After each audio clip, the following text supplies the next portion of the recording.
Hello, my channel mammals. I'm just ready to hang this dress out. I washed it and let it sit in the water for several days because I was upstate working and was just ready to go hang it out. And I thought, you know, I've never really told people about this dress, so I'm going to tell you right now. Just a second. It's very heavy with water.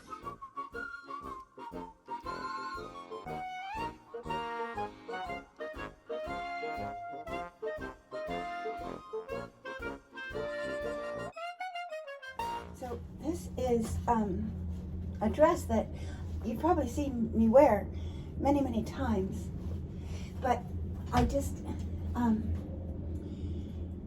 whoops, there. But I just had washed it and left it in the water over several nights because we went upstate to work.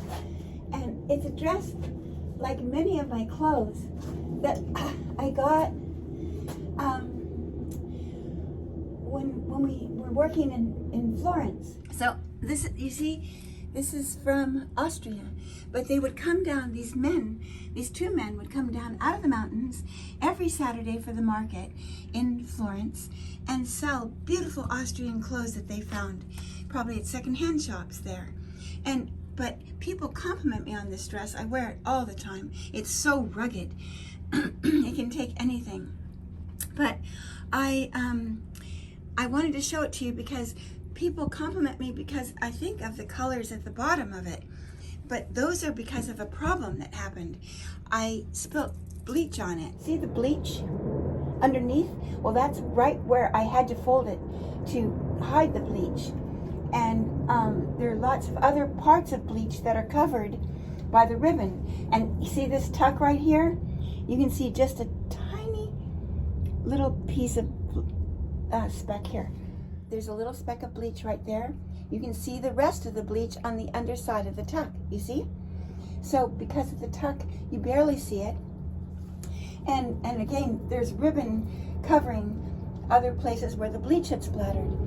So it's funny because it's so pretty because of the problem.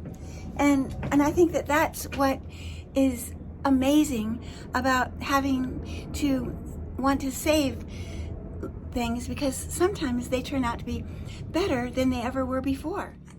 We're heading off now to church. I'm in a really big dash. We hardly got any sleep, and now we're going, and we're going to say goodbye to let the dress drip, and then maybe I'll iron it and put it on so you can remember what it's like. I'm sure you've seen it before, but I just thought it'd be fun to share that. Okay, talk to you later. Bye.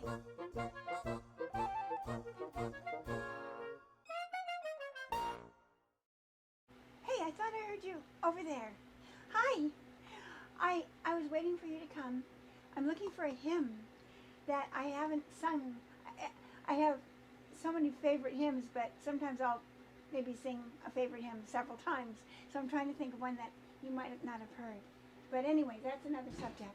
Right now, I wanted to tell you, I had told you that I would show you my dress after I ironed it. And actually, I don't think I showed you very well how to do the repair work on something when you get bleach on it. Because see, when we're working, I wear all the clothes that I have, whether I'm going to a ball or you know, I'm working on my hands and knees somewhere. And so things do get a little bit bothered by that. But I was showing you, let's see this bleach? And then I was trying to show you this little bit of bleach that's still showing here. See, there's more of it underneath. So what I had done, when I got bleach on this dress, see, here's more, but it's so near the edge, you can't really, there's more of it up in here. And there's a little tiny bit right here, but you could take a marker and get those little bits out, but I don't really bother because it is still a work dress. When Richard and I were doing a lot of work in Florence and all around that region of Italy, every Saturday there was a market, a vegetable market, believe it or not. And these two men would come down out of the mountains. I might have already told you this. I feel like I've said this before. And they were Italian Alps men from the Alps. And they had these beautiful clothes. In fact, we dressed Felix in lederhosen since he was a little tyke, all the way till he was about, 8 years or 9 or 10 years old even. And they had lederhosen that were for long trousers, for mid knicker length, and shorts. So and what was great, he only needed one pair of trousers per year or per season, because they never get dirty.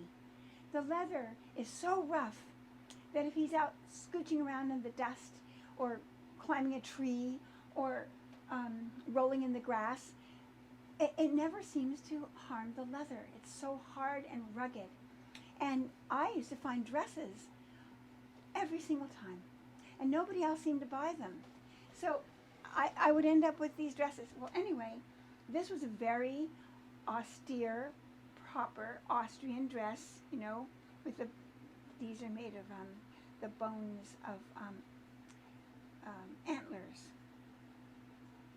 And it was just simple, this green trim and then this kind of muddy green for the base. And it was just simple all the way down. It was longer than it is. But then when I spilt bleach on it, I had to camouflage it. So that's when I started making tucks. I made the tucks, and then I had to cover up, more bleach, or wherever it was, I don't know now, but I just showed you. But so I put bands of ribbon and midi braid so that you couldn't tell that I was doing this to cover up, but that it made it a decorative edge on the bottom of the jumper. And I wear this jumper mostly in the summer and the spring and the autumn. But isn't it amazing how you can just cover things up? So you never fret when you spill bleach or a moth gets a hold of something. I had this beautiful skirt once that got moth holes all down the front. Probably I had spilt something on it. And so I used different buttons it was a navy blue skirt, and they were all navy blue buttons, different shapes and sizes. And it was actually beautiful. People actually wondered why I got such a beautiful skirt. Isn't that great? And I put this beautiful, elegant Victorian rickrack that was made of silk as the bottom trim on the skirt. So it just made the buttons have kind of another reason, like a third element. So there's the beautiful wool of the skirt, the buttons, and this silk rickrack that was about this big. And so I'm just telling you these things because it shows how much fun you can have with repairing things. And then, I didn't even think of these till just this minute, but these are another example of that. These were some knee socks that were, I think they were Whittakas, and she outgrew them because they were just little short knee socks. And so I made a blanket stitch around the toe area, and I did some more stitching, not stitching, but crochet work around where the toe would have added in. Do you see it well? And I wear them, here's the top of them right here. They might have been tights, because I think they were tights. So I just made the top, might as well just show you. So I just took the top of the tight, or I cut it off from the body of the tight, the panty part of the tight, and I folded it over with some elastic. And it stays, because of my elbow sticks out like this, it never comes below my elbow, but it stays up quite nicely. And it's a nice way to be a little bit cozy on these kind of cold, icy spring days that we have. Or if it's autumn when you're watching this, you can pretend it's an autumn day. Or if it's winter even, these just add extra coziness. And if you have work to do, you just put your hand up in here and pull this up, and it just looks like a, you don't have to have the thumbs in your way, the coverings in your way. And then when you want to be cozy again, just pull it down, and there you are. Okay. Oh, there's one more thing to show you. I see this necklace. Well, this is a necklace called haberdashery. We named it haberdashery, and we made these little tassels out of Turk's turbans. We made thread Turk's turbans, and we made the little tassels, and then these beads are called millefeuille beads, because if you look at a certain angle, I can't see what you can see, but you'll see little tiny flowers. How can I explain this to you without looking at it? They look striped on the sides, and then they have little flowers in the ends, and they're made with what they call cane, glass cane, and each of the cane is drawn out like a very long flower, and then they build up more glass around it, and more cane with like a flower, and more glass and more cane, and then they pull out two men, one with a puntal on one end and another man's puntal on the other end, and they're very hot, you know, and they pull it across the room, and then they chop it up, and they make different sizes of this square cane, and then we have beautiful glass for making necklaces. And so anyway, I wear this because I'm not a very, I don't know, I would feel a bit funny wearing pearls or diamonds when I'm working, but I can wear something like this, and it's almost like wearing a cardigan, you know, or just like a pair of gloves. It's just kind of cozy. It doesn't show itself off too much. Oh, here, it shouldn't fall below. Because I wear collars, you can't really see what I wear very often, but I thought it looked nice with this jumper to show you.